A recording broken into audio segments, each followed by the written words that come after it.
Not long ago, I told my community that we may need to hold the line. And I did not say so because I wanted conflict. I said it because history teaches us that rights are rarely lost all at once.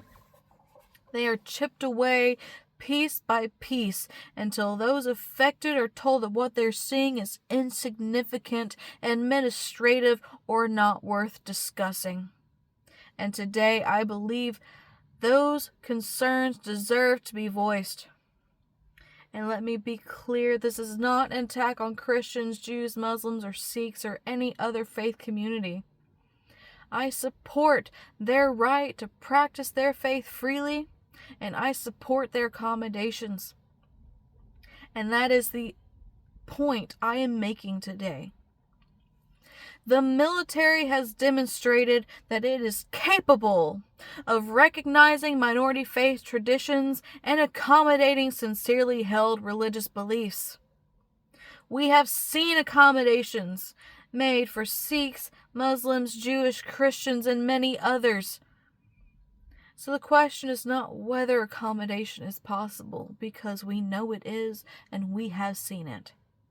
The question is why recognition appears to be shrinking for some communities after decades of progress.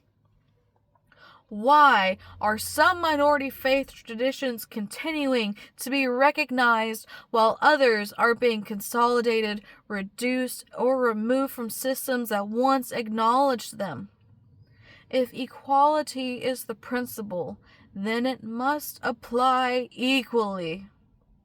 I do not want fewer rights for anyone else. I want the same rights for everyone.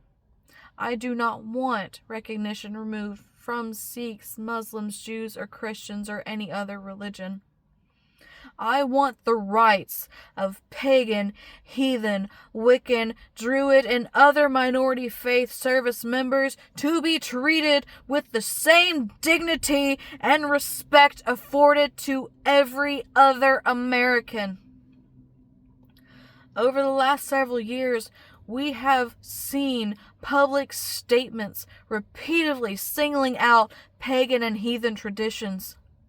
Norse pagans have been used as examples when discussing religious accommodations. Minority faiths have increasingly found themselves at the center of conversations, questioning their legitimacy, sincerity, and their place within public institutions.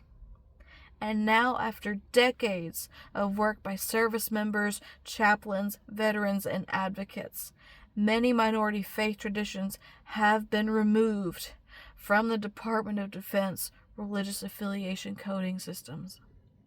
And some will say that this is merely paperwork, but I disagree. Recognition matters, visibility matters, and representation matters.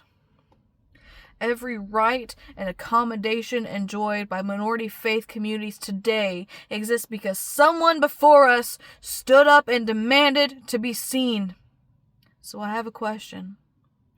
Why us?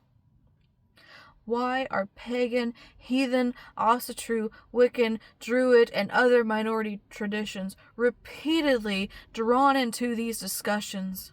Why, after years of progress, are these communities now being reduced or removed from systems that once acknowledged their existence?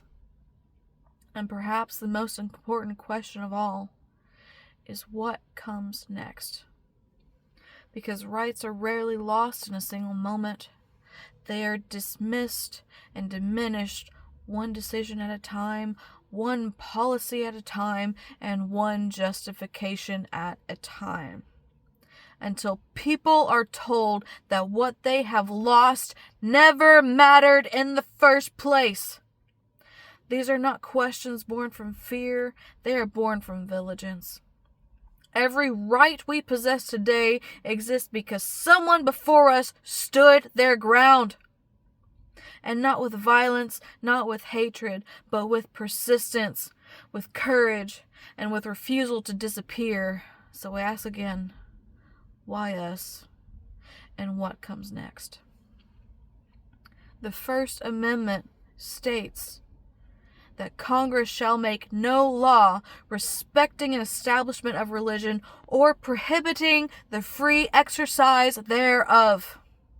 Not some religions, not popular religions, not religions approved by the majority. All religions. Article 6 of the Constitution further declares that no religious test shall ever be required as a qualification to any office, public trust under the United States.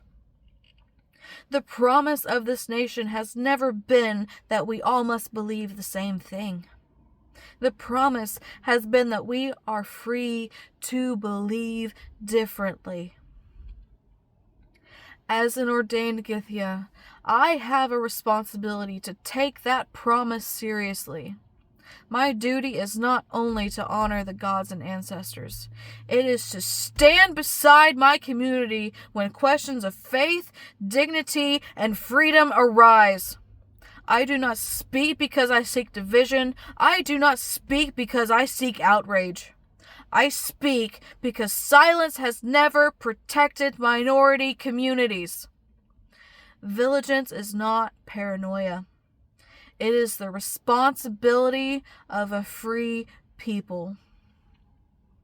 When questions arise about the treatment of minority faiths, we have a duty to ask those questions openly and honestly.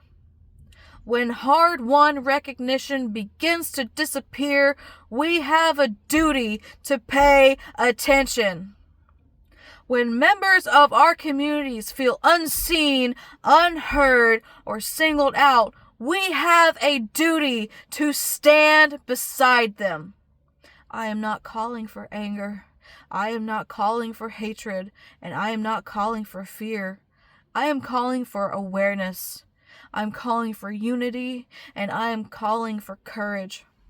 The kind of courage our ancestors understood well.